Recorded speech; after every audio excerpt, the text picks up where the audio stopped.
Hello hello hello hello भैया ये पतला करा बहुत ज्यादा बेस बोलत बा। हेलो हेलो हेलो चे hello hello hello hello hello hello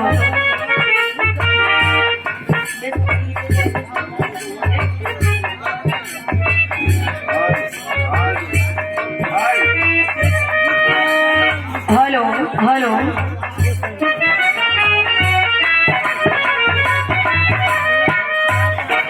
बड़ी सुंदर महफिल बा। बड़ा प्यार से आप लोग बैठ के सुनत आने बिरहा के।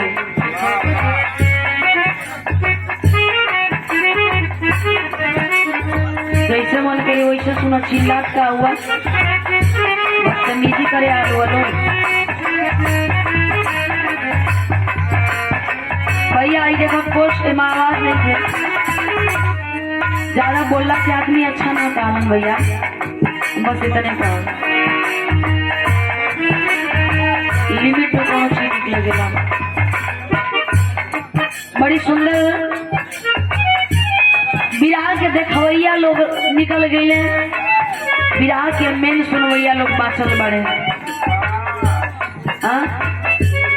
उठा के ले जाए वाला। बड़ी बढ़िया बिरहा सुननी आप लोग, बड़ी सुंदर सुंदर गीत सुननी, बड़ी ऊंचा ऊंचा शब्द आप लोग सुननी त्रिभुवन भैया की ओर से। नया नया बिरहा एकदम ही लोग गावत हो।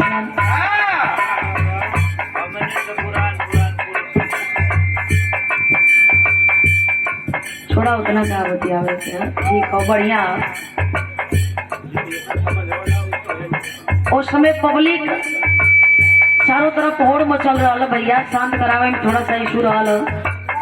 धीरे धीरे धीरे मुरारी का पार हो गई। धीरे धीरे अब सब अस्थिर हो जात बा।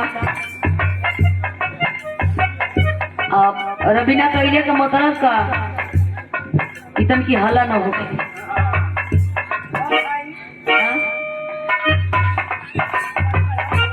भैया इनकर अवधिया बढ़ा तनिक बनिक सांझे का पहर रहेला। दूसरे मिजाज में लोग रहेला, लेकिन जकरा के बिरहा सुने के रहलो बैठ के बिरहा सुननी है। जयराम बाबू दोबारा कई बार बार बार अनेकों बार जयराम बाबू जयराम बाबू जयराम बाबू जयराम यादव पचखड़िया से सने दिले बनी 100 रुपया। बहुत बहुत धन्यवाद बा। बिरहा नया होके चाहे पुरान होके सुने वाला मनई के आनंद आ जाए बस। समझ में आ जाए चाहिए कि हम का गौली है, हम और कुछ न गा भैया। आई कुछ बजाओ गाओ जाके हम माफी चाह भैया। जयराम बाबू जिंदाबाद है भैया। रुकी जयराम बाबू जिंदाबाद। फिर मुर्दाबाद का आवाज हुआ। जयराम बाबू जिंदाबाद का बाबा। बहुत बहुत धन्यवाद बा।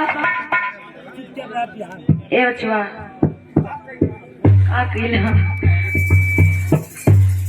लीडिया पकड़ के ले जा। देखा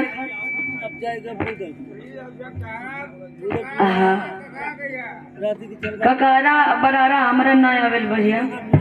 हम सीधा बिरहा गाइला जहाँ हमारे जितनी समझ होता नहीं है गाइला। हमसे डिमांड आप लोग ना करी बस। अब एक आध लाइन कुछ बजा के आवाज गरमा ली। एक बार लेवल नई बिरहा सुनाई देते।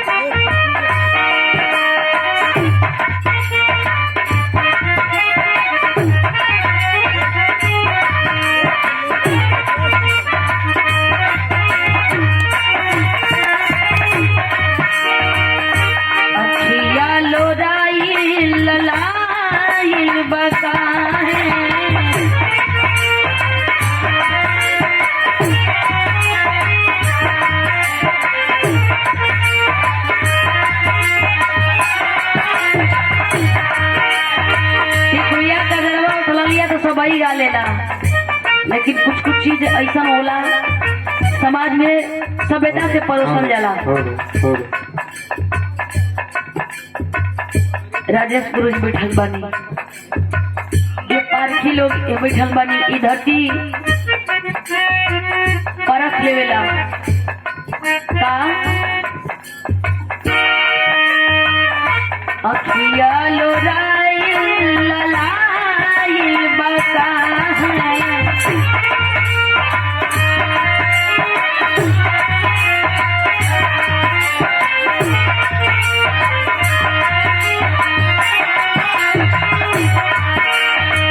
जयराम यादव भैया, रमेश यादव भैया, जयराम बाबू, रमेश भैया आशीर्वाद दिल बनी 1 रुपया, बहुत बहुत धन्यवाद, बहुत बहुत प्रणाम बा।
इमाला आशीर्वाद दिले बानी संजय यादव भैया,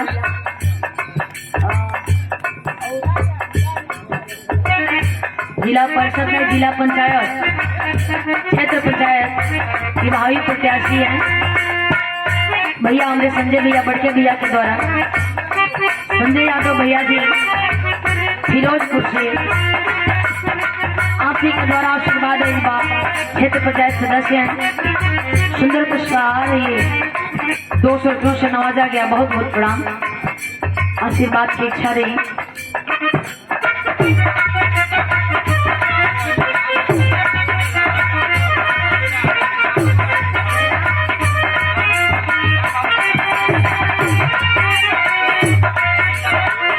श्रीराम यादव जी अक्षरिया जिंदाबाद,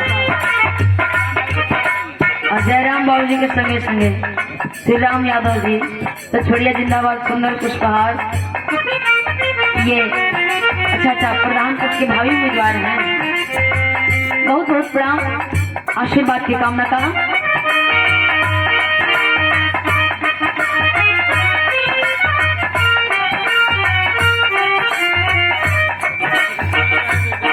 भंवरे ने खिलाया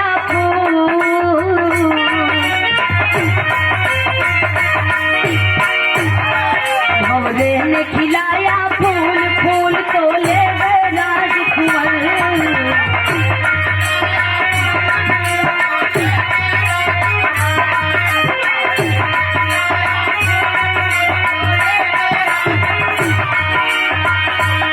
मुझे नौलखा मंगा दे रे ओ सैया दीवाने, मुझे नौलखा मंगा दे रे ओ सैया दीवाने।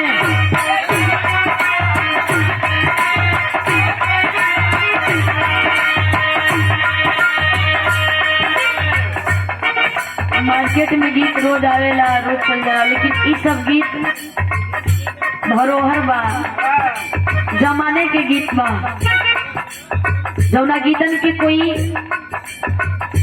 अंत नहीं खे नहीं और बा। कभी भी गावत लगी कि ताजा जलेबी से रस टपकता। मौका मिलेगा तो हम बता देंगे।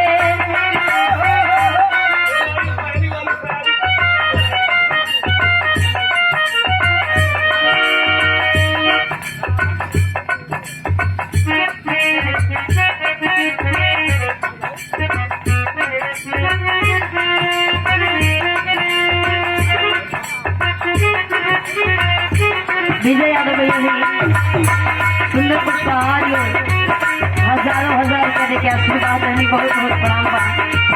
आशीर्वाद के कामना बा सकल पर प्रणाम पहुँचे का मुझे 9 लाख मंगा दे रे ओ सैया दीवाने।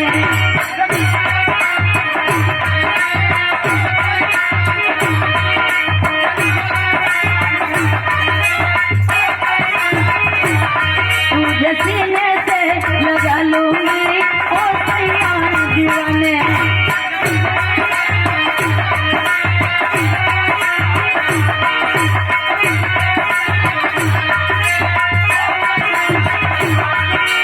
मौका मिलेगा तो हम बता देंगे। मौका मिलेगा तो हम बता देंगे। तुझे कितना प्यार करते हैं सनम,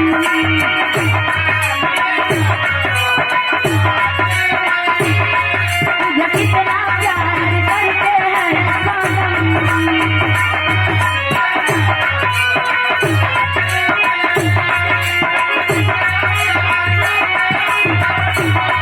दिल अपना लकीर के हम दिखा देंगे।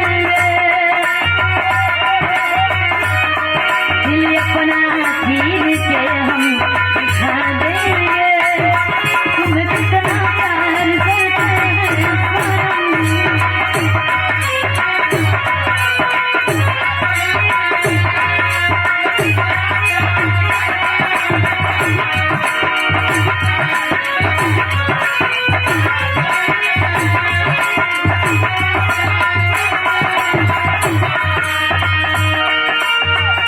प्यार झूठा सही दुनिया को दिखाने आजा।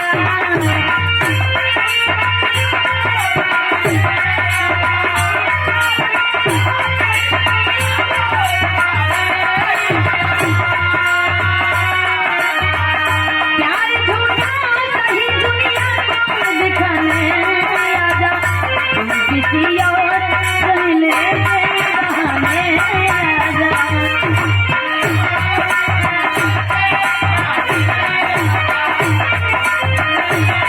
भैया एक कोनो लाइट गीत बजाला ताकि लोगन के मूड फ्रेश हो जाए। एक करीब बाद कांड सुने के विचार हाँ हाँ बिरहे कांड ना ठीक। एक गीत लाइट लगाला पिंटू भैया। हाँ हाँ हाँ पहलवान भैया एक गीत लाइट बजा लेते हैं, इसके बाद कान सुनाते आवा।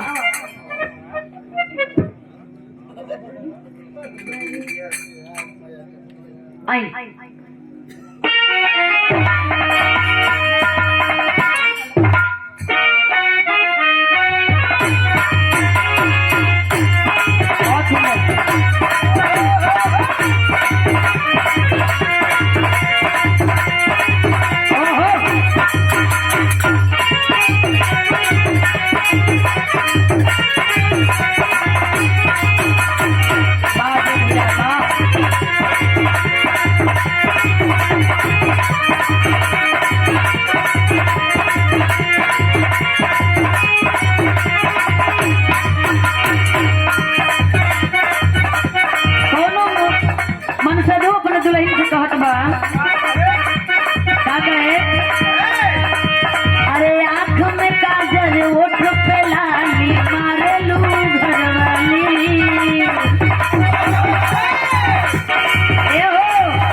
भैया हो गया रोड लाइट बड़ा समय मिलेला आ देखल लगातार 2-2.5 घंटा वेट कैला के बाद भैया बैठ के यहाँ आशीर्वाद देनी है। इस शानदार 500 रुपया बहुत बहुत प्रणाम बा और 100 रुपया बड़े भैया पीछे भैया आपके द्वारा बहुत बहुत धन्यवाद प्रणाम बा। आशीर्वाद बस ऐसे ही आप लोगों का बनल रहे। कहे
गलती हो गई भरी ना। अच्छा ये सुंदर माला 100 रुपये देने बहुत बहुत धन्यवाद बाबा। जयराम बाबू जिंदाबाद जिंदाबाद जिंदाबाद। अच्छा गलती हो गई देवर रुके दी हल हल हल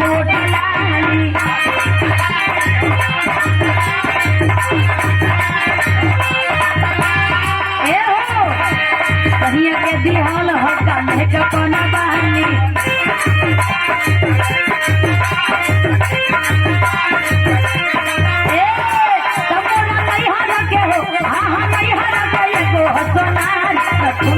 उधार देले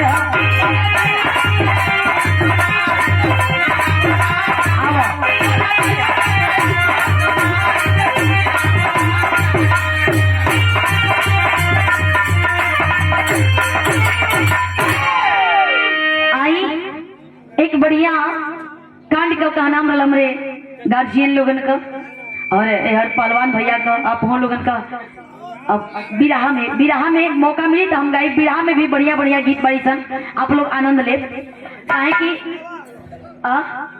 हाँ बढ़िया गान सुनाओ था एकदम मिजाज बना के आप लोग बैठ जाए। सोचब हम ज्यादा से ज्यादा समय न ले ही कमे समय में ओ बेरा इनाम भी आप लोगन का आशीर्वाद मिलत रहा वो भी बोले में लगातार हमारा टाइम वेस्ट भइल ओकरा खातिर हम क्षमा चाहब लेकिन जौन भी समय बा हम यही में अपन प्रस्तुति दे दे। आई भैया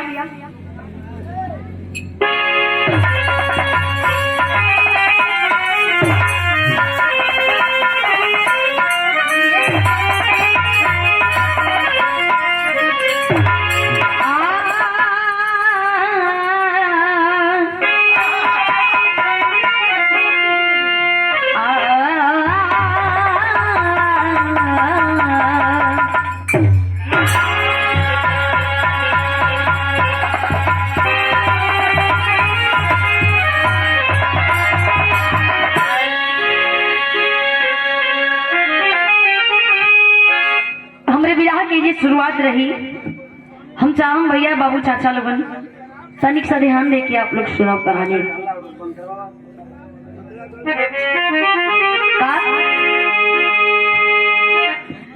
धन की धारा में सारा धर्म बह गया, कैसे असमत मनौता रहेगी ये जिंदा। कितना भाई बहन का है रिश्ता विमल, लुट रहे आज राखी की कीमत दरिंदा। है विषमता बढ़ी दान मानो हुए, मर गए करले और उल्फत प्यार में। कातिल जोखन नरक जिंदगी बन गई, कैसे रहेगी मोहब्बत सुरभित संसार में।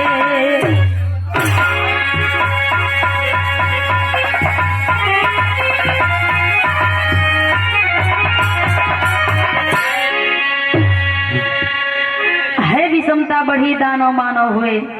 पहलवान भैया अब तनिक से शांति बनाए के आप लोग सुन लें, नहीं तो ये हमार विराह गावल व्यर्थ हो जाये। फिर हाला पीछे से होखे लगल, फिर वह गति होखे लगल, फिर हम ही दोष देबा आप लोग। है विषमता बढ़ी दानव मानव हुए, कैसे रहेगा मोहब्बत सुरभित संसार में। आखिरकार ऐसा ही हुई तो हर रिश्ता से विश्वास उठ जाए, और दुनिया में हर रिश्ता पर एक रिश्ता बहुत भारी है, जौना रिश्ता के लोग भाई बहन के नाम देवेला। वो रिश्ता अमिट हो, इ रिश्ता के कोनो रिश्ता ना पा सकेला। हम छोटा उदाहरण देत बानी कि अगर 20 साल के बहन बिया ओकरे साथे 4 साल के भाई खड़ा बा तो बहन अपने आप के सुरक्षित महसूस करत बिया। विराह में हमारे एक लाइन कव्वाली लगता का,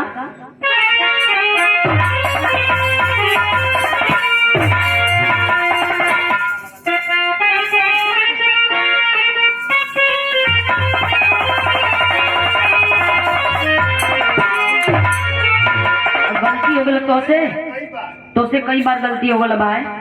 जयराम बाबू जिंदाबाद, इनसे कई बार गलती हो गल। हाँ जयराम यादव जिंदाबाद। इस सुंदर पुष्पार अब पीछे ना भैया, पीछे तन की शोरगुल न होके देखिए, ध्यान रहे। बहुत बहुत बड़ी सुंदर लाइन गोपाल साधु जी गौले रहने का। अरे नवजी आबद क्या जाने, नवजी आबद क्या जाने,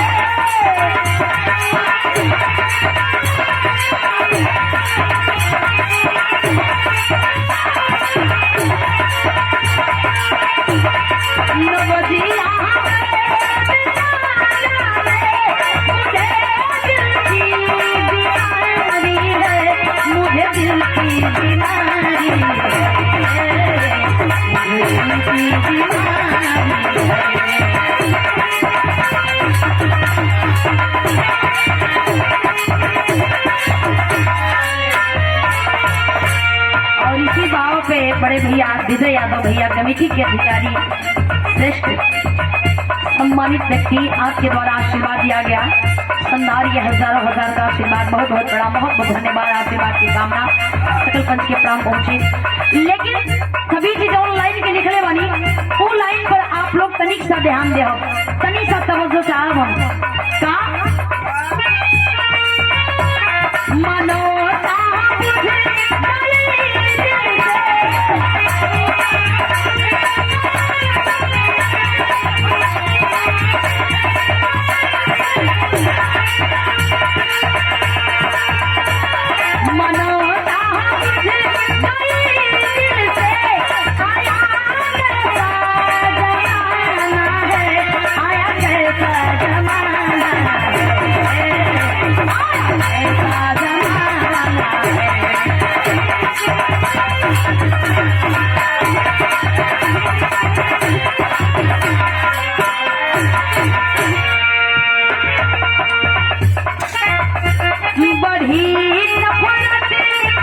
है दुनिया में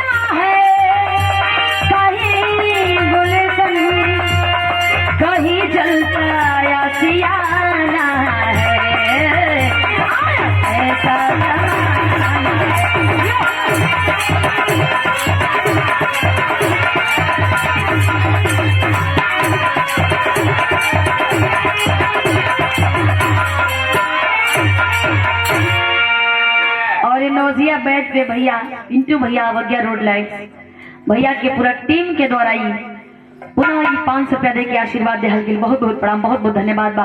कैमरा वाला भैया हम शाम की भी रहा यही मंच से स्टार्ट करा था नहीं थोड़ा सा आप उन कैमरा के स्टॉप कर दे जहाँ धुन तर्ज हुई वहाँ आप रिकॉर्ड कर दे कहानी पूरा मत रिकॉर्ड कर ताकि हमके एक रिकॉर्ड करे कंपनी खाती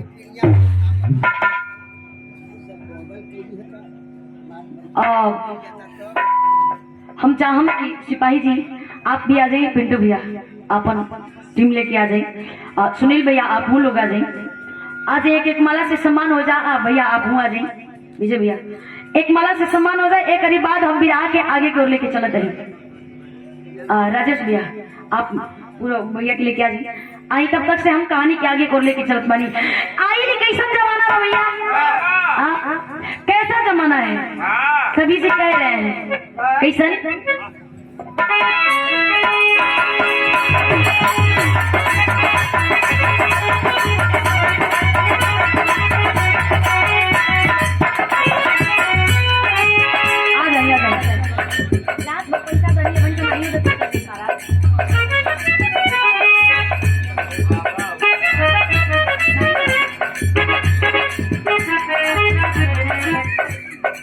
रामलाल सिपाही राम और सिपाही जी हमारे मौसा के मौसा जी बिकमपुर से आशीर्वाद दिले वाली पुनः माला था अच्छा क्या बात है आप अच्छे कलाकार भी हैं बहुत बहुत धन्यवाद प्रणाम आई ऐसे शुरुआत हो विधा के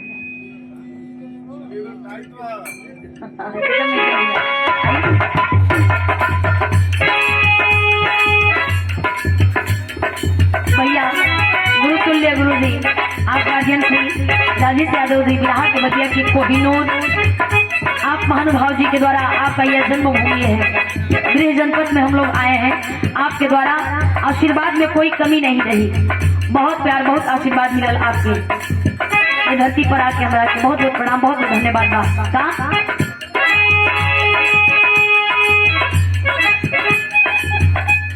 भैया आप हूँ आ जाए ना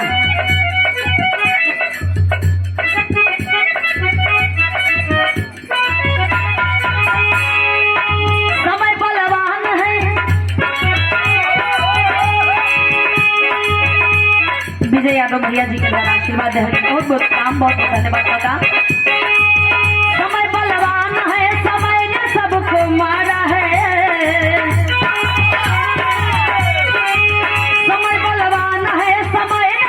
मारा है बचा कोई नहीं है समय से सब हारा है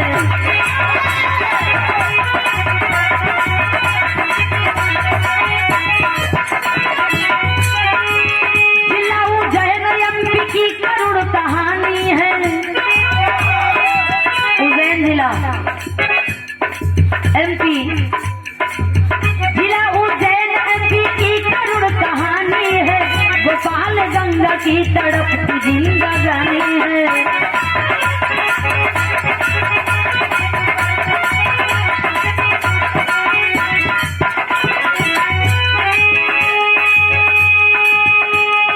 गोपाल गंगा के रही गोपाल माने उनकर अर्धांगिनी गंगा रही और चंद्रमा बेटा बेटी चांदनी दुलारी थी चंद्रमा बेटा बेटी चांदनी दुलारी थी उसकी मलिका अपने आप में नुरारी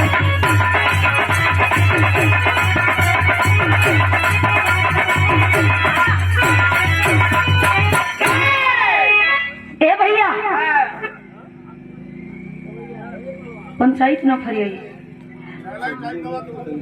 वो करेंगे उज्जैन जिला एमपी वही जे कई कहानी लिखल गई गोपाल के पत्नी गंगाबाड़ी दोनों लोगन के बीच में दो संतान बारन एक बेटवा एक बेटिया बेटवा के नाम चंद्रमा बेटिया के नाम चांदनी बतावल गई गोपाल दो भाई हवन जिनकर बड़का भाई बिरजू उनकर पत्नी का नाम बेड़ा बतावल गई गोपाल और बिरजू और गोपाल के पत्नी गंगा और बिरजू के पत्नी बेला, यानी कि दो भाई दुई देवरान जेठान हो गई। लेकिन चंद्रमा और चांदनी गोपाल के बेटा बेटी हमन, बिरजू के कोनो औलाद नहीं खल। लेकिन देखी समय के मारल हमन भैया, समय कहाँ कोई की छोड़ ले बा। कैंसर से पीड़ित बारी, कैंसर से पीड़ित वाली गंगा, कैंसर से कैंसर ही ऐसा बीमारी हो कि कर इलाज कहीं नहीं खे कि आदमी ठीक हो जाई।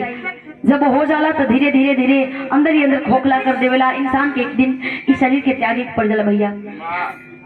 एक दिन अपने बेटवा अपने बिटिया के बैठा के समझावत बड़ी गंगा, गोपाल के लिए मेहनत मजदूरी करे खातिर के, मेहनत मजदूरी करके ले आवत बेटवा बिटिया के पालन होके घर चले, वही में दवाई का खर्चा, जैसे तैसे जीवन यापन होत बा। लेकिन एवर देखी एक दिन अपने बेटवा बिटियन से कहत बड़ी गंगा, का कहली बिरहा में गीत लगल भैया।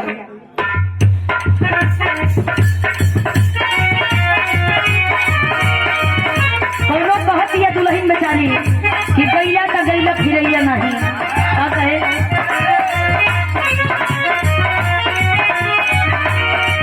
कहिला जब से बाहर याद आवे बार बार हो कि गैया बन के मोड़ गैया।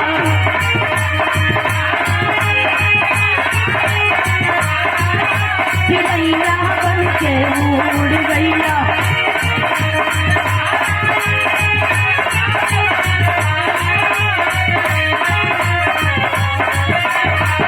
कहिला जब से बाहर याद आवे बार बार हो कि गैया बन के मोड़ गैया।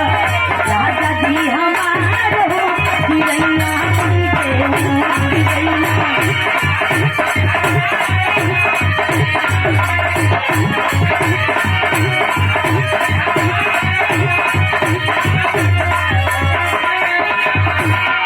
और ये भाव के बड़े भैया पिंटू भैया पूरा टीम की ओर से ये वगैरह रोड लाइट भैया द्वारा पूरा स्नेह घर के शानदार 500 रुपये देकर के उत्साह बढ़ाओ के बहुत बहुत धन्यवाद। विजय भैया, विजय यादव भैया, आपके द्वारा आशीर्वाद इस शानदार हौसला बढ़ाओ के हजारों हजार देके बहुत बहुत प्रणाम आशीर्वाद कामना बा। लेकिन समझाओ तारी अपने बेटा अपने बिटिया के का कहली। अंतिम समैया माई रोवेया सुधार हो बिगड़वा से सुबनवा होई।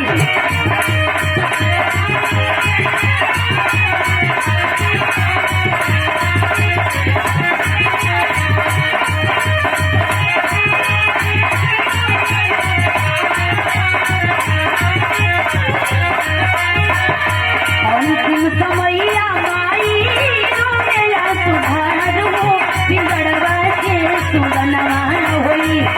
वही है फरार हो बिगड़वा से सुबनवा होई।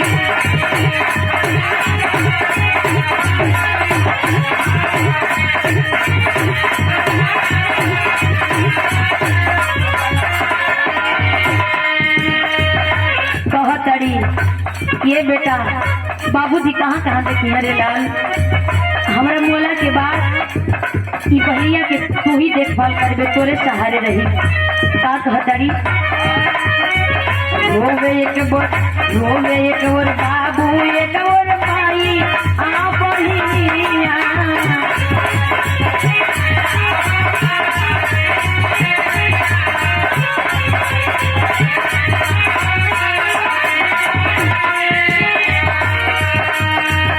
चंदवा चंदनी या के बुझल आज रोशनिया।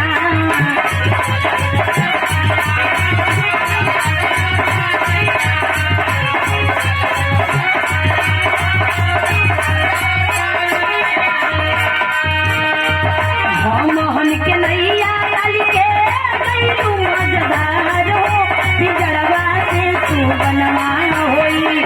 पहिले फरार हो बिगड़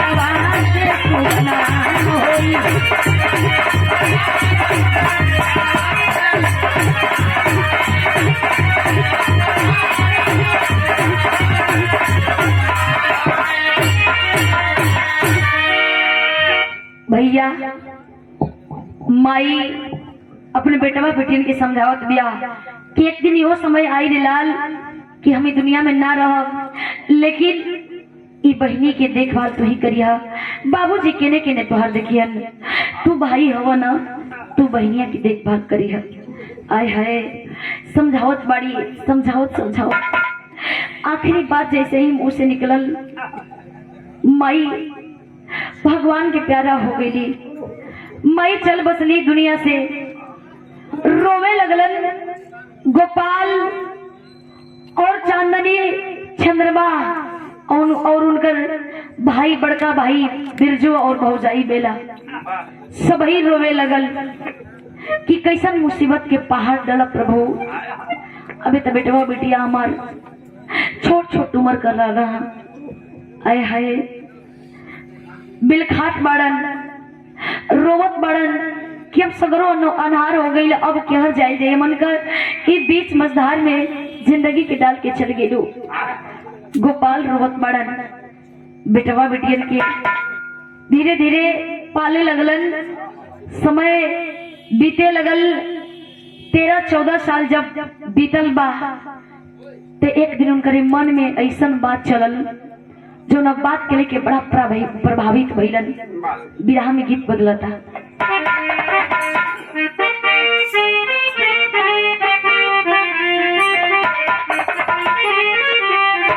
वही गीत बा, रोजे रोजे डाली तू तो दुल्हन कहलस कि रोज डालू लेकिन कहियो लेकिन आवेलू। रोजे रोजे डाली तू तो पिया के नगरिया।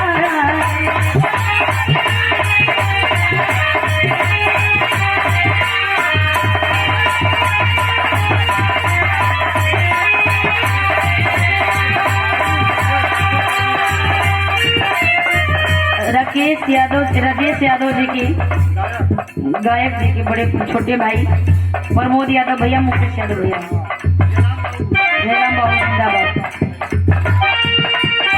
100 दिए बहुत बहुत धन्यवाद, प्रणाम का। रोजे रोजे डाली तो पिया के नगरिया, कहियो ना आवत तोरा संग मोर सवरिया। नाही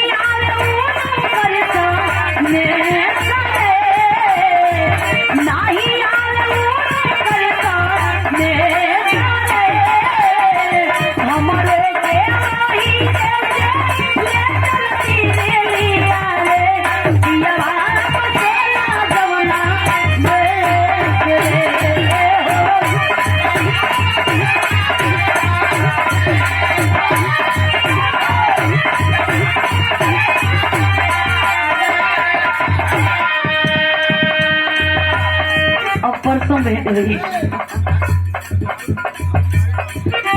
या सिवाजे ने मेरे बड़े भैया सुनील भैया जी, लतीफ साहब बड़ा आशीर्वाद मिलेगा हमरो के वही ले चलती रेलिया रे। हमरो के वही ले चलती रेलिया रे। पियवा के ना जवना दे हो।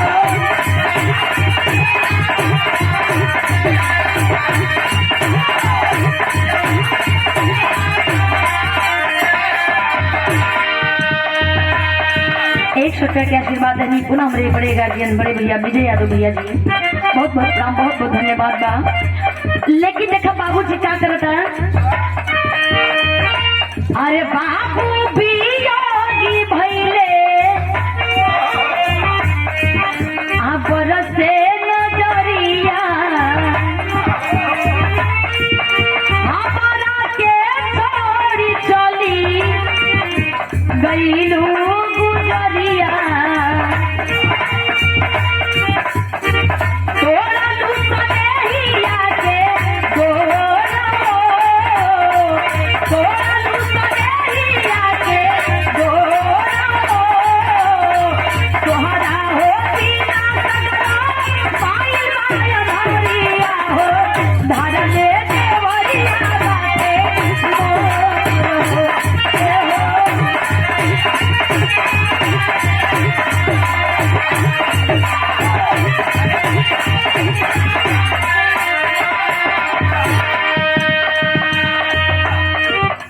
बाबूजी एक दिन बैठ के सोचत बड़न की छोड़ के चल गेलू, हम का करी, तोहरा बिना तो पूरा दुनिया ही सुना सुना बा। जीवन साथी जब छोड़ के चल जाला तो इंसान की जिंदगी बड़ा कठिन हो जाला। सोचत बड़न कैलन का रोजी राजेश गायक जी के छोट भाई मुकेश यादव जी, राजेश जी के ना बड़े भैया के छोटे भाई आप मुकेश भैया, प्रमोद भैया, जयराम बाबू जिंदाबाद, 101 रुपये देख आशीर्वाद, बहुत बहुत धन्यवाद, प्रणाम बा। लेकिन एक बात और कहत बड़न का, भैया भाभी से पहले, भैया भाभी से पहले बेटवा बिटिया के दिहले, लिख दिया लिखे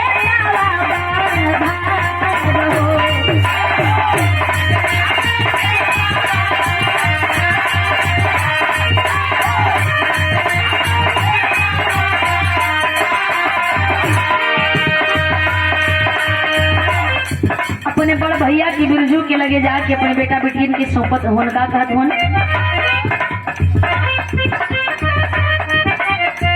बेटा बा बिटिया के मनी हो, माई बाबू तू ही बनी हो, हमारा से कर दी हो प्यार हो।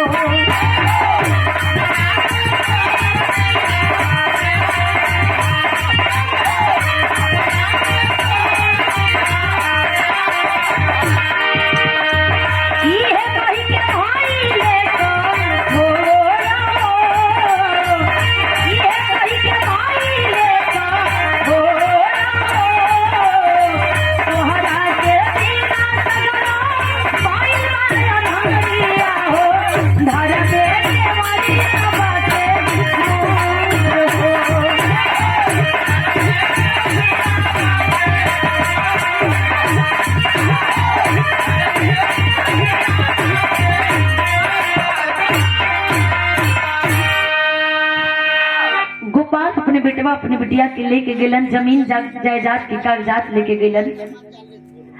ए भैया भैया बिरजू भैया भाभी तू ही लोगन एक हकदार बड़ा, और इस जमीन जायदाद के कागजात कुछ तू रखला, कुछ हम अपने बेटवा बिटियन के नामे कर देता ही, बेटवा चंद्रमा के नामे कर देता ही। और हमारे कोनो जिंदगी के ठिकाना ना बा, जैसे गंगा चल गई वैसे हम चल जाए कहीं दुनिया में, जियत रहो तो आई, अब मर जाए तो कर बात अलग बा। लेकिन हमार बेटवा बिटिया की असमन जनिया कि हम ही तो ही लोगन ओकर बाप मतारी हुआ। ए भैया बिल खात होवन, कलेजा पर पत्थर रख के बेटवा बिटियन के दूसरे के हवाले करत तो क्यों कितनों कुछ बन जाए भैया, लेकिन अपन बाप मतारी के दर्जा दुनिया में कोई ना दे बा, न दे पाई। पंचो भैया कागजात देत समय, जमीन जायदाद लिखत समय, बेटवा बिटियन के हाथ बांध धरावत समय कलेजा कांप गई हो भैया, गनगन गनगन हथवा कांपत पकलन भैया। ए भैया ही तोहार अमानत बड़ा, ये अपने अमानत के अपने पास रखा, लेकिन कैलन का अब भैया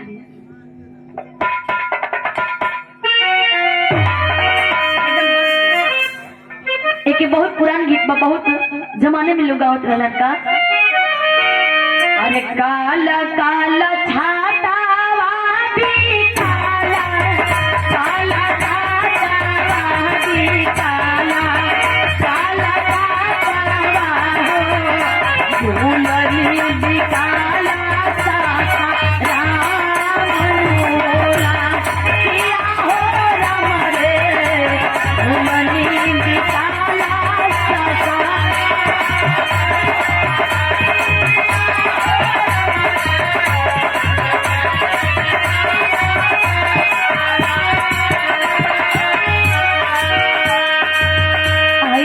गंगा गोपाल करत कावन, गंगा के मरा के बाद हो भैया बाबू वियोगी जोगी भैले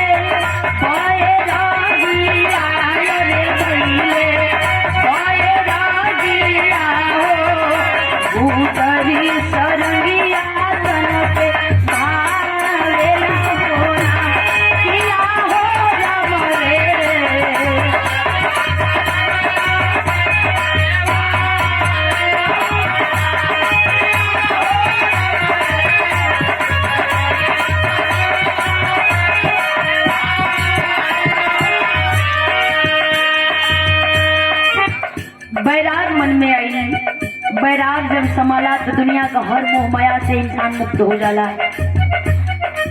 बैराग मन में समायल बा, सारा धन दौलत जौन भी रहल दे लेके बड़का भैया भौजाई के बेटा के बेटी के छोड़ के आ जाके जोगर माला लन संगी डीजे के जयराम बाबू के सहूर का इनाम देते हैं बोल रहा। अच्छा डीजे भैया जयराम बाबू के ऊपर आप इनाम देनी है, आशीर्वाद दिले बानी, बहुत बहुत प्रणाम बा भैया। कैमरा बंद कर लेते भैया, आज ही नया मेरा स्टार्ट कर लिए है। अब हम अपने कंपनी खातिर गावे वाला है कल, एकरा के थोड़ा सा अबे मत चढ़ाए बढ़िया आप ना भैया बोल दिया। अब एक आध महीना के बाद आप चढ़ावे के बढ़िया।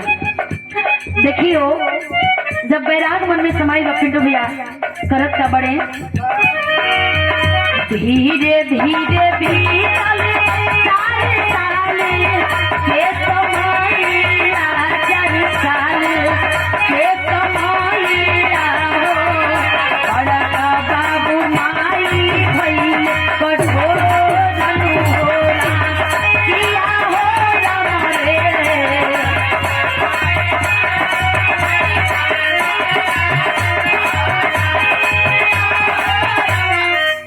4 साल जब बीतल बन भैया, 4 साल तो परवरिश बढ़िया से कही ना लो, लेकिन 4 साल जब बीतल तो अपन सौतेलापन व्यवहार दिखावे लगलन।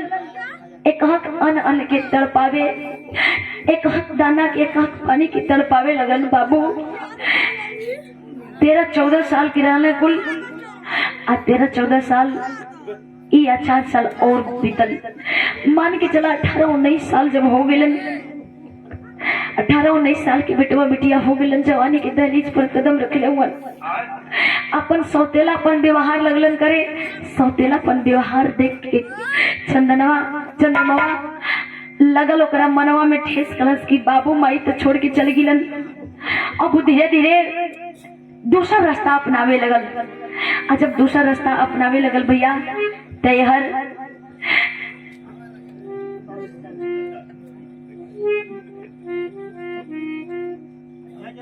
अच्छा आप जयराम यादव बाबू जी आपके द्वारा आशीर्वाद दिल गई। हम चाहम कि इतना घड़ी तो जौन भी भइल, लेकिन ई बिरहा हमार मेन पॉइंट पर बा। 10 मिनट आप लोग आशीर्वाद दे के ध्यान से सुन ली। जयराम बाबू जी के द्वारा आशीर्वाद दिल गई, सुंदर पुष्पहार और 100 रुपया बहुत आशीर्वाद की कामना रही। अरे भैया सौतेलापन व्यवहार से उब गईलन, बिटिया के दरकिनार के देलन, जा अपन देख लिया हमारे घरे यहाँ तुम्हार बाप माई कमा के नहीं खेदे लेके तू खेबू। अरे कलंकिनी बिया, कुलछनी बिया, ऐसे ना रही तो अपना बाप मतारी दोनों के खा जाये, अपने बाप मतारी के चबा जाये। रोज रोज के ताना से तंग आ गई, चांदनी तंग आ गई भैया, तंग आके बिलखत बिया, रोत बिया, आंख में आंसू लेके एक दिन फटही तो गरी तन पर वस्त्र पहन के आ चलल बिया कटोरा लेके आ दुआरी भीख मांगे लगल, दरवाजे भीख मांगे लगल। बाबू समय का मारल भैया, समय का मारल इंसान के भिखियो कोई ना देवेला हो, बनला के सब बनावेला, लेकिन बिगड़ला के कोई ना बनावेला, कोई ना साथी होला। कोई दया आवे, तरस आवे ते एक रोटी दे देवे, कोई धुतकार के भगा देवे कि ऐसा शरीर लेके भीख मांगे ले बड़ो क्यों का जनक बा की बेचारी विपत के मारल बिया। लेकिन यह चंद्रमा आपन रुख अलगे बदलत बा। तो देखी बियाह में बड़ी सुंदर गीत लगत बा का।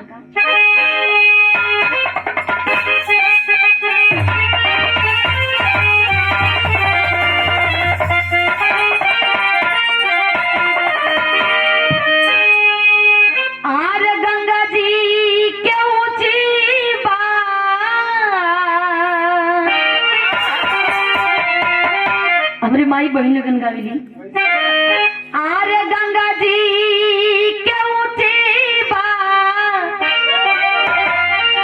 आरे अररिया नु हो,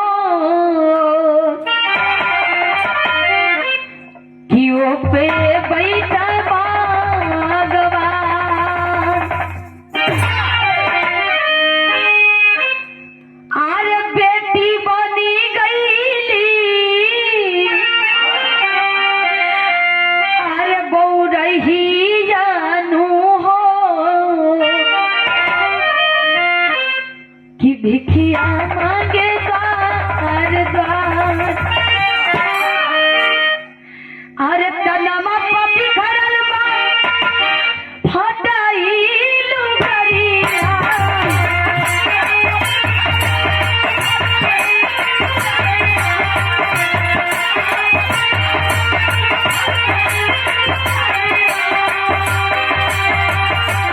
भिखिया मांगे हर एक दुवरिया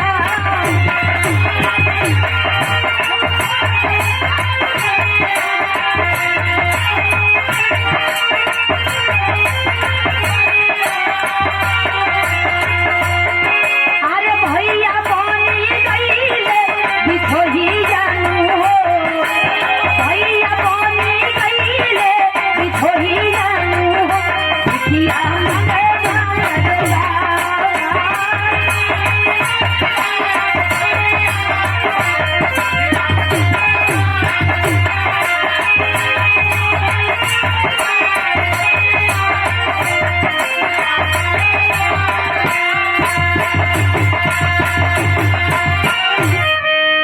भैया बिछोही बन गेले दूसरा रास्ता अपना ले ना चाहते हुए मजबूर होके दूसरा रास्ता अपनौले हो कुंदन लेकिन है भैया सॉरी चंद्रमा और यह चांदनी हो अरे दूसरा के दुआरिया पर जाए तो कोई कुछ देवे तो कोई कुछ और बात करे कोई कुछ होकर करते मतलब निकाल देवे कि मन का बढ़ई न बिया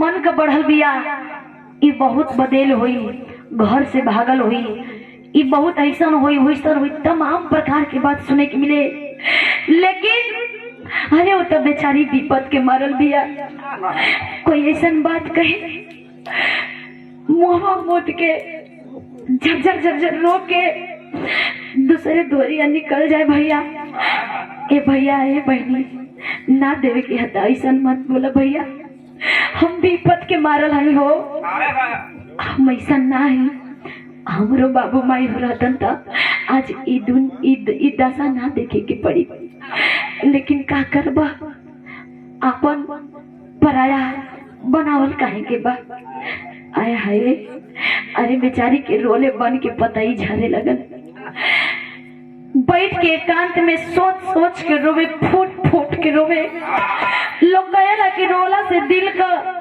मन का बोझ हल्का हो जाला अरे माई बाबू तो चल गए कम से कम ई भाईवा के ऊपर सौंप के गई रहा ई भयो निकम्मा निकल गई भयो ना हमारे साथ दिला से भैया रोवत पिया बिलखत बिया लेकिन देखा वो चंद्रमा का रवैया का कहत बा विराम गीत लगाता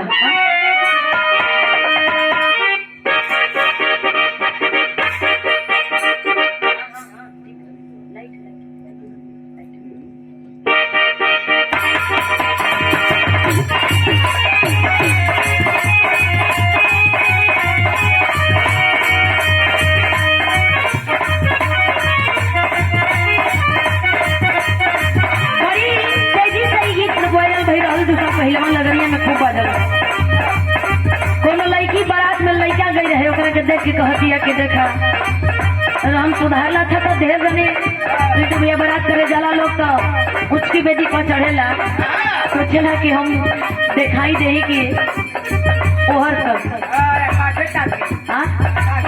आकाशे ताकि हम एक दिखाई लोग दे देखा का कहतिया लड़की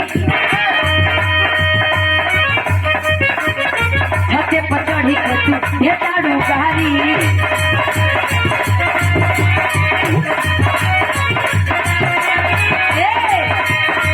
हलदारी को हर पड़ी जाई भारी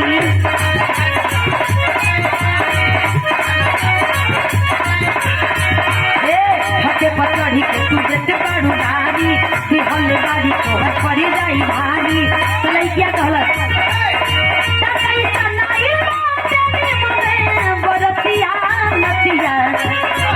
अखिया मारता ही बेरी बेरी बबरी धारता लेकिन भाव देहल के देखी यहाँ चंद्रमा करत का बा भैया एकदम मुसैया।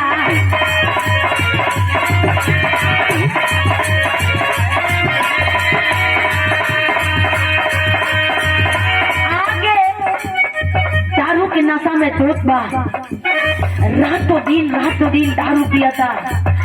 दारू पी पी के ऐसा हालत बना दिले बापन कि जौना हालत में उबाव करके लोग अब कहता कि मर जाई, लेकिन जब तक दारू के नशा रहे तब तक का ठीक रहे। दारू के नशा जब उतरे तब फिर ओकरा के दारू चाहे लगे, कहीं से न कहीं से कोनो न कोनो उपाय लगा के दारू के चाहे।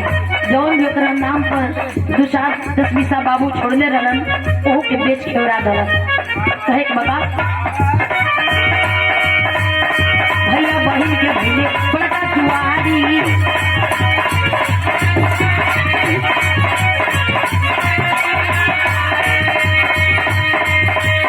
भैया बना सा भई पिए के बीमारी।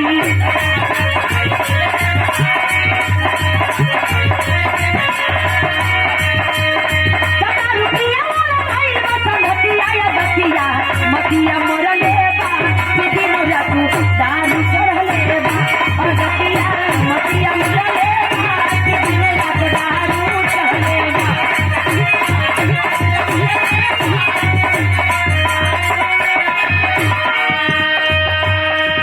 आदत से बाज नहीं आवत, रात दिन दारू के नशा में डूबल बा। कोनो चढ़ा दे ओकर संगी साथी दोस्त जितना लोगन की संगत धैले रहे।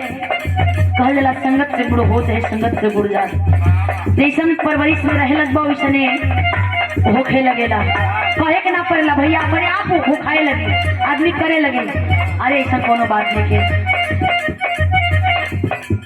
देखबा एक दिन ओकरा के पैसा ना मिलल, जब पिए के कोनो व्यवस्था ना मिलल तो ओकर पियक्कर दोस्त जौन रहला कहला कि अरे चंद्रमा तुर बहनिया रे, तुर बहिन कलश की तब बहन भीख मांगतिया, कलश की भीख मांगतिया, लेकिन एक उपाय करबे तो हमन के पिए के जुगाड़ लंबा समय तक चली।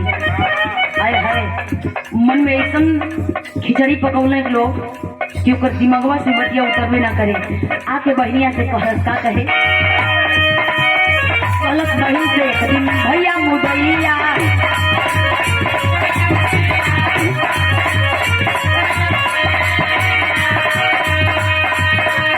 पहले बनी बात मिली 10,000 रुपया।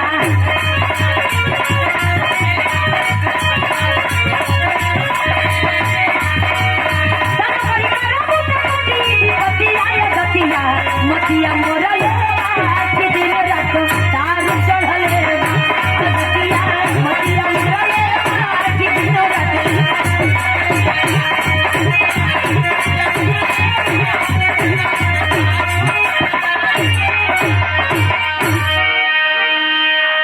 जाके सहकवला में पड़ के बहनिया के जाके सौदा करे लगल।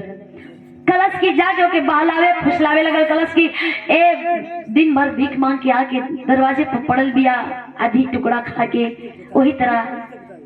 तो कलश की सुन बहिन एक बात कहत बानी, अगर तू हमार बात मान लेबी तो हमन के रोज का 10,000 रुपया मिली, और 10,000 रुपया सोच रोज का मिली तो 10 दिन में लाखों रुपया हमन कमाई जाई, और 10 दिन में लाखों रुपया कमाई जाई तो सोच की जिंदगी हमनी का कितना ऐशो आराम से कटी, कोनो चीज का दिक्कतें ना हुई। बहनिया कलश की ठीक बा भैया, जब तू कहत बड़ा तो भाई हवा जौन तू कहला वो एगो बहन खातिर सही है न हुई।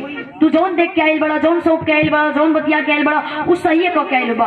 देखो बहन विश्वास के लिए बिया, विश्वास के लिए बिया, लेकिन विश्वास के गला घोटत बा, विश्वास के यहाँ गला घोटत बा का।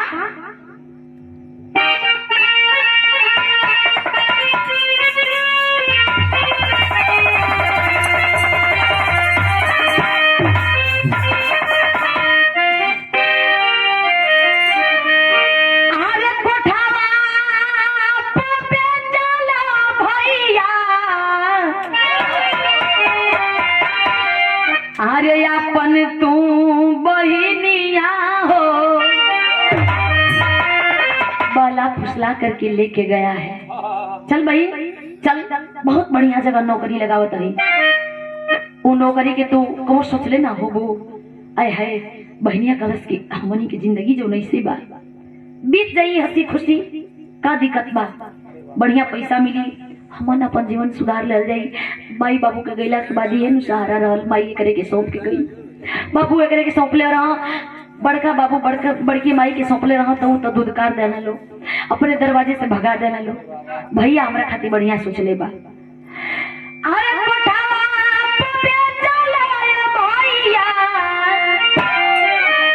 अरे अपन तू बहिनिया हो ए भैया हो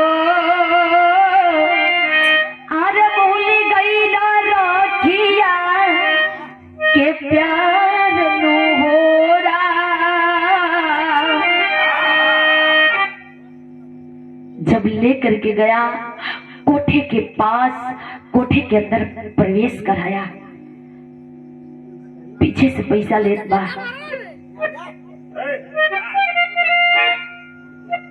पीछे से पैसा लेत बा पैसा गिना देखलस जब चांदनी टाइम से गई सहम गई कांप उठी पैरों तले जमीन खिसक गया। बाहर भैया अरे तू तो जमीन बेच डाले भैया अरे तनिक ना तरस खरीदे भैया।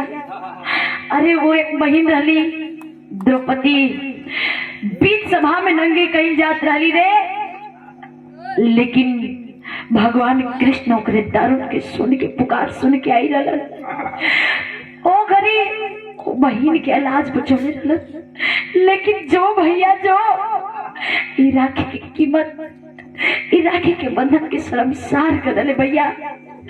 आज के बाद कबो एगो बहन अपने भाई पर विश्वास न करे विश्वास उठ गई भैया विश्वास तोड़ दे भैया सारा हिम्मत जुटावल टूट गई। एक बार कैसो कैसो हिम्मत जुटा डाला लेकिन वो हिम्मत तोड़ डाला भैया हिम्मत तोड़ डाला रोक दिया चारों ओर ताके अंधेरी लौकता कलश की जगह पर विश्वास करनी हो भगवान कि आज जोनो भीख मांग के जियत रनिया कम से कम या बरूद ना नीलाम होत रहा लेकिन सरेआम लिया के बाजारू बना दले भैया हमके नीलाम कर दले भैया। रो के भैया के पुआ पकड़ के गिड़गिड़ाए लगल ए भैया ले चल हमके इजा नहीं खे रहे के नहीं खे मन करत रहे के लेकिन दूध खार करके छोड़ करके डांट करके वहां से निकल गई। तब बहनिया कह दिया हे परवरदिगार आलम हे प्रभु हे भगवान ये बिटिया के लाश तोरी हाथ में बा एक बिटिया खातिर के सबसे बड़ा दौलत होकर आबरू होला। अरे कीचड़ लग जला कपड़ा बता देवी ओके बर्दाश्त ना करेला लेकिन दाम में दाग लगल कैसे छुट्टी भैया तू ही बताओ कैसे छुट्टी। रो के कहलस का कहलस अपन दर्द के बयान कर दिया प्रभु से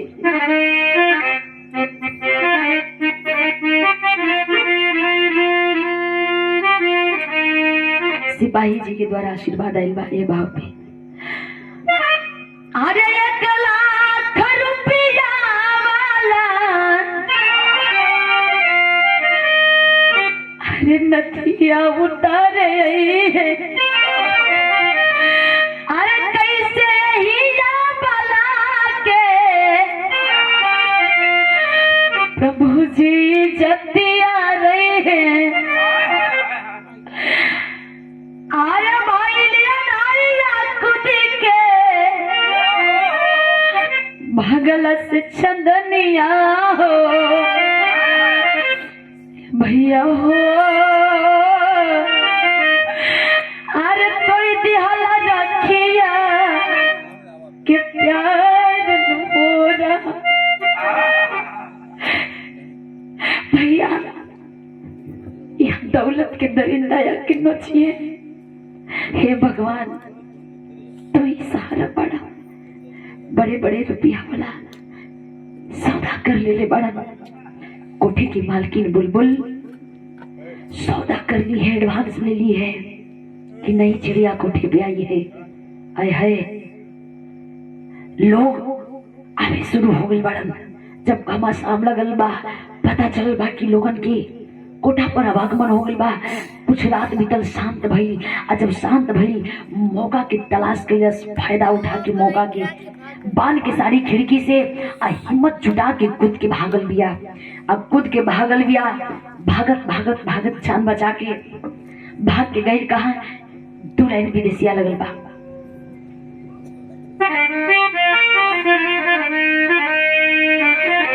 अरे इज्जत बचा के भगली, अरे ये बला बहनिया हो, घेरले बाटे रतिया अनहरिया ए बाबूजी। अनहरिया रात, लेकिन आबरू नीलाम होने से पहले बचा करके भागी। का अरे कोठवा के मालकिन बुलबुल कहले हवस खोरवन से, अरे चारों ओर ढूंढे ले मुदैया ए बाबूजी। पता चल गया, भोर हुआ, पता चला कि नहीं है, नहीं है वो लड़की जो नई लड़की आई थी। खलबली मच गया चारों तरफ। कोठा में सबको कोड़ा की मार पड़ने लगी। कहाँ गई थी तुम लोग, कहाँ थी, कैसे थी, क्यों निकल के चली गई? सारा जितना कोठे को मैनेजमेंट करने वाला दरिंदा था चारों तरफ ढूंढने लगा, दौड़ने लगा। लेकिन यहाँ देखी करिश्मा करामात होत मका। भागत भागत चांदनी गली जब जंगलवा में, पड़ल एक बालू पर नजरिया ये बाबूजी। जंगल के बीचों बीच भागते भागते गई है। देखी है जंगली जानवर मेरी तरफ आ रहा है, भालू। वहां भी ये कहल जला कि खजूर पसे तार पसे गिरी, खजूर पर डकली, एक तरफ कुआं दूसरी तरफ खाई। का अरे काटेदार झड़िया में जाके कूद गई हो, अरे खून से रंगाई गई कोमल शरीरिया। देखली कि हमरे तरफ भालू आवत बा, दौड़त बा। तब तक से खुद की बचावे खातिर कटीरी झाड़ी में कूद गई बिया। चांदनी कूद के खून से लथपथ हो गई बिया, खून से चारों तरफ लथपथ हो गई बिया। सिसकारी लेके सिसक के रोक दिया। कब बिहान होके भगवान अब तो ही बचैया। लेकिन जब बिहान भइल बा, तो जब भोर भइल बा, भोर के समय 5 बजत बा, सुबह होइल बा भैया, उस समय का भाव कभी जीवित बनी टेरी लगा।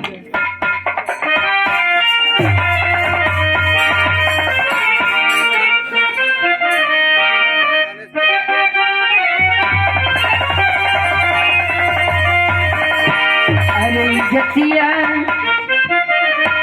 बड़ी ऊंची लाइन है, बड़ी मार्मिक लाइन है।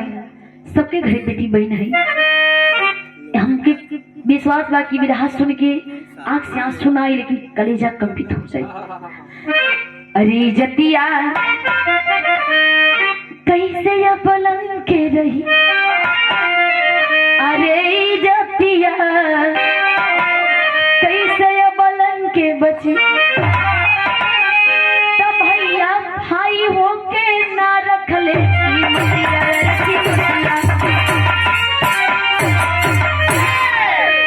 ये जतिया कैसे बोलन के बची, भैया भाई हो के ना रख ले की मतिया बारे भैया। तब यहाँ भाव देहल गई, गीत बागीत से बढ़िया भाव बका। गीत तो हेलाई में कि बाबू दरोगा जी कवनी गुनहिया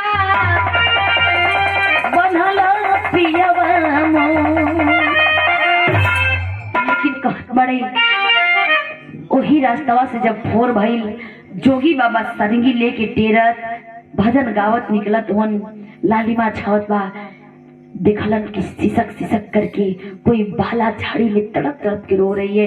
जाके पास जाके नजदीक से जब देखले बड़न तो लड़की सिसकी लेकर के रो रही है, तड़प के रो रही है। तक कैलन का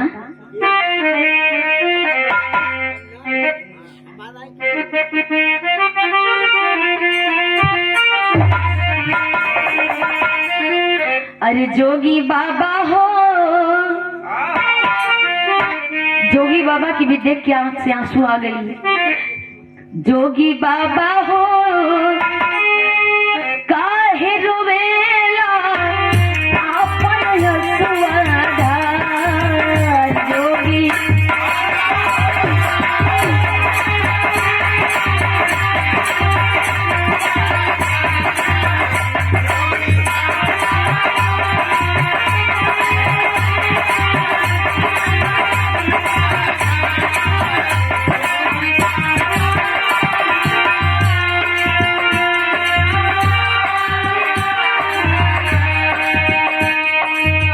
झाड़ी से जैसे तैसे करके जोगी बाबा चांदनी के बाहर ले आई रही। बाहर ले आके सामने देखल जोगी बाबा छोड़ की दुनिया से मुक्त बड़न मोह माया से जोगी बाबा रोए लगलन। आँख से छट छट छट छट डोल बा रोवत बड़न। बाला पूछ रही है, बाला पूछ रही है कि जोगी बाबा आप कहीं रोज पड़ा बहुत पड़े का ये विधाता के लिखल कर्म में साहे के बाद दुखदाई हो।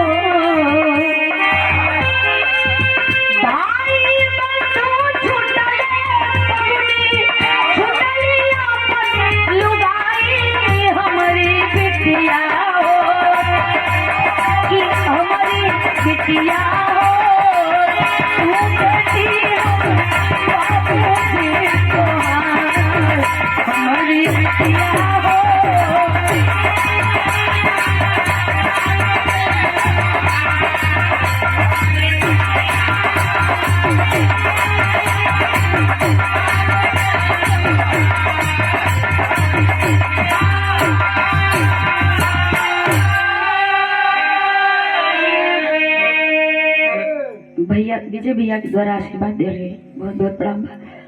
ए भैया जोगी बाबा से पूछले बड़ी कि बाबा आप कहे रोत हो, बाबा आप कहे रोत हुआ, हमें छोड़ दो बाबा हमारे हालात बिना के। हमारे गुरु तुल्य हैं आप राजेश यादव जी, गुरु जी के द्वारा आशीर्वाद दे रही। भैया पूछे चंदनी की बाबा आप कहीं रोत हुआ, जो कि बाबा अपन आंसू ना छुपा बोलन रोक कर बेटिया। अरे तू हमार बेटी है रे, अरे पगली तू हमार बेटी है, हम तोर बाबू है। कहे लगलन सारा दास्तान बतावे लगलन कि तोहके छोड़ के गई रानी बेटी, तोहर भाई के छोड़ के गई रानी बड़का भैया पहुंची के साथ। हम ना जानी कि तुम्हारी दशा हुई, ये दुनिया देखा तो कबू, लेकिन तुम्हारे माई के गैला के गम ऐसा सतौलस कि हम परसों तक घर परिवार के भुला गए। चांदनी पूछे लगलन कि कैसे भाई बाबू आप बेटी बताई कि बाबू बड़की माई बड़का बाबू एक अन्न किन्नी वाला खातिर तड़पा गलन को मजबूरन हमके भीख मांगे के पड़ल, फटही लुगरी पहन के भिखियो मांगत खातिर निया भाईवा पियक्कड़ निकल गई, नशा में धूत रहा था। एक दिन ओकरे बात मान के लेके अली, भाई लेके गई हमके कोठा तक बेच दलस बाबू, कोठा पर बेच दलस।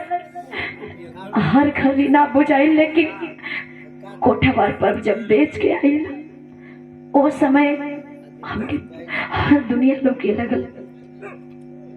सारा बीती बताई है, सारा बीती बताई है। जोगी बाबा लेके अपने बिटिया की चलत बड़न कलन, अब हम ये हालत में तो के ना छोड़ब, लेके चल बड़न।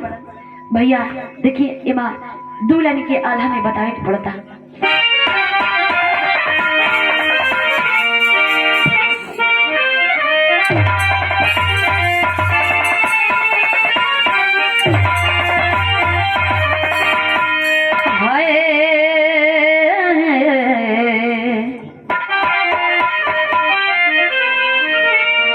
अरे धन दौलतिया से इज्जतिया बढ़ के होला बाबू,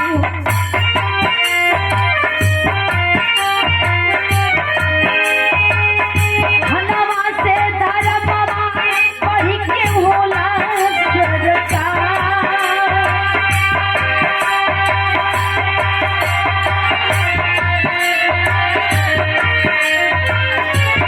दवा से बढ़ के बढ़ू आन की कीमत अपन छो।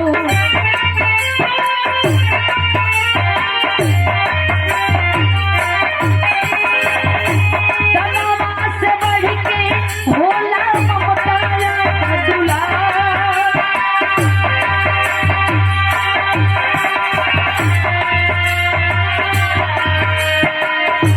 पूरा हो करमा पूरा पाल मिले भैया,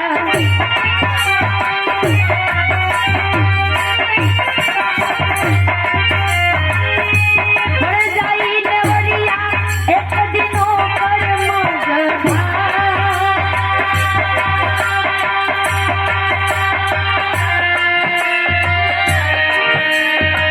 कभी जी बड़ी बढ़िया लाइन बताओ तनी कि बुरा हो करमवा के बुरा फल होला पंचो, पड़ जाई नेवरिया एक दिन ओकर मजधार।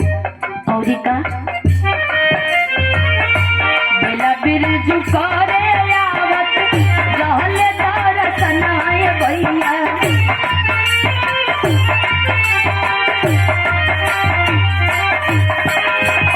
उदयनी नगरिया काल भैरो दरबार।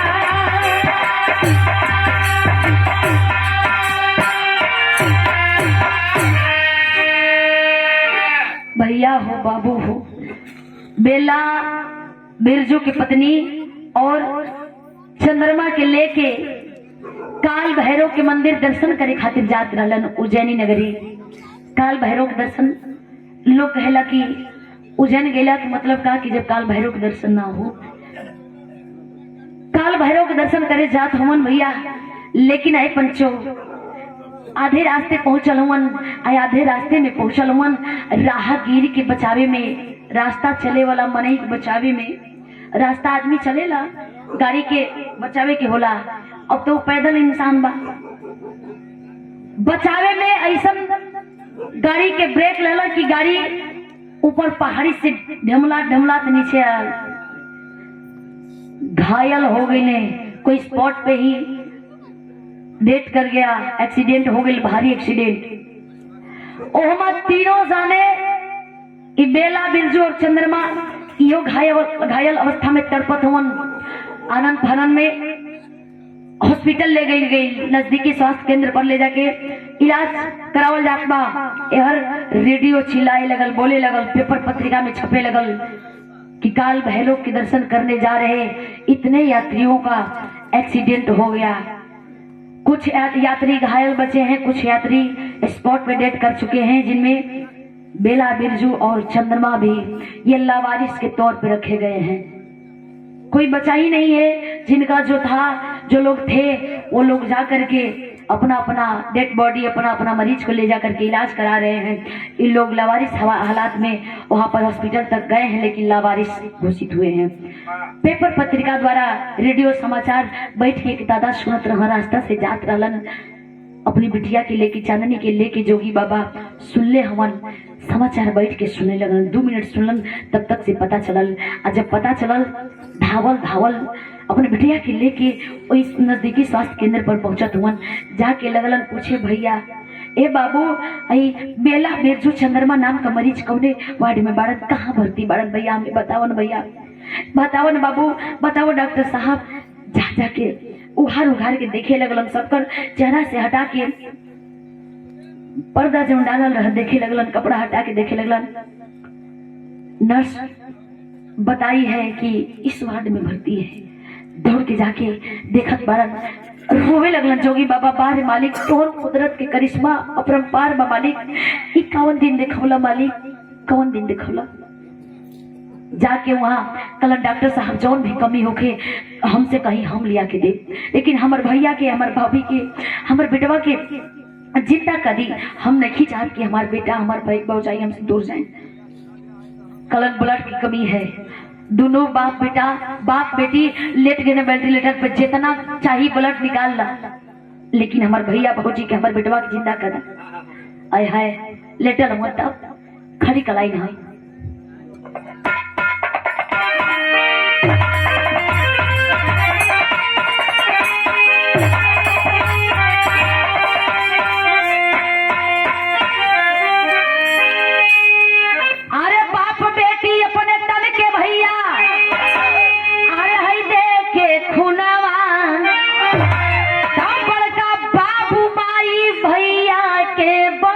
ले जाना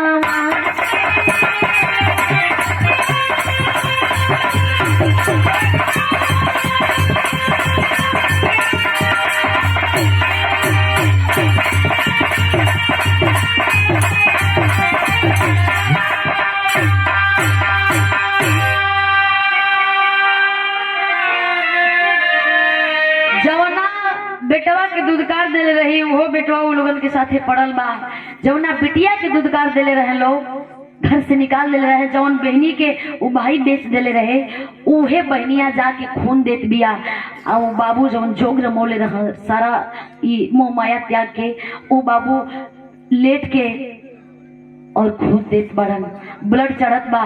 धीरे धीरे जब होश हवास में भइले, आँख खुलल बा तो पौले बड़न कि हमार भाई और हमार बिटिया हमारे सामने बैठ के सुत के हमन की खून दे के जियोले बड़े। तब एक बात कहलन का, अरे धन्य हो बेटी हमर चांदनी बहिनिया, अरे आके तू हमन के बचवलू जिंदा गनिया। तो जुग जुग रेड़ी रहब जा दुनिया तोहर गाई गुनावा। तब बड़का बाबू माई भैया के बचवली जना। तरस खा के एहसान मंद होके एहसान जतावत अड़े कि हमन एहसान मंद बानी जा, हमन के माफ कर दिया। तो हम लोगन आके इतना भी कैला के बाद हमार जान हमन के बचा के बहुत बड़ा ये जीवन दान देके, पुनर्जीवन दान देके हमन के उबार देले बड़ा, एहसान के लिए बड़ा। तब जोगी बाबा लेके अपन बिटिया के वहां से चलल बड़न कैलन। अरे शर्म से झुकी गई ले तीनों पापिया मुदैया। अरे जोगी बाबा बिटिया के अपन कदी हले सा गैया लेके ये और स्वास्थ्य बढ़िया देख के बिटिया के घर बार देख के ब्याह करे लगलन। अच्छा ब्याह कर दिलन तब बेटी बाप के छोड़ के चलली हई भाई के धनावा। तब बड़का बाबू माई भैया के बचौली जाना।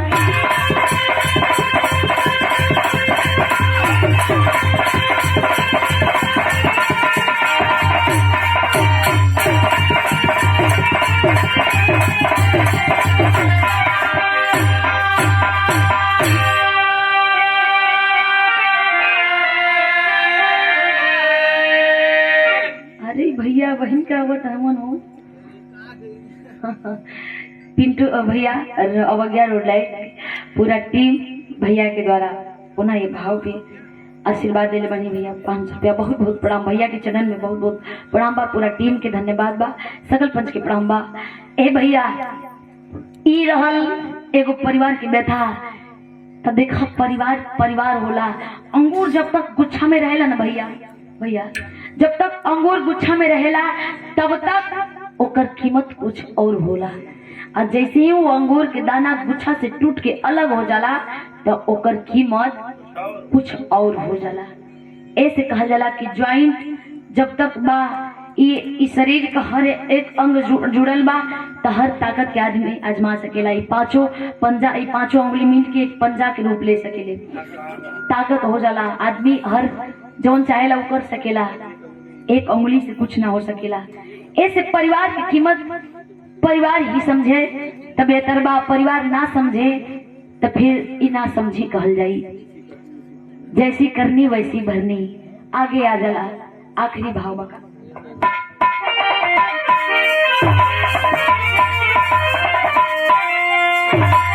अरे सब है बड़ सुखनंदन के सिंचित रखो गुलिस्ता काशी बुल्लू रंजीत रामदयाल ऐसा बनो फरिश्ता।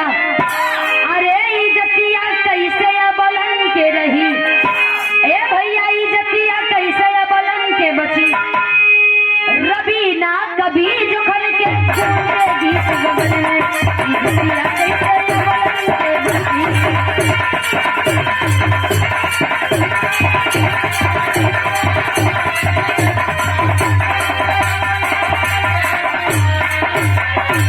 बहुत बहुत धन्यवाद बहुत बहुत प्रणाम।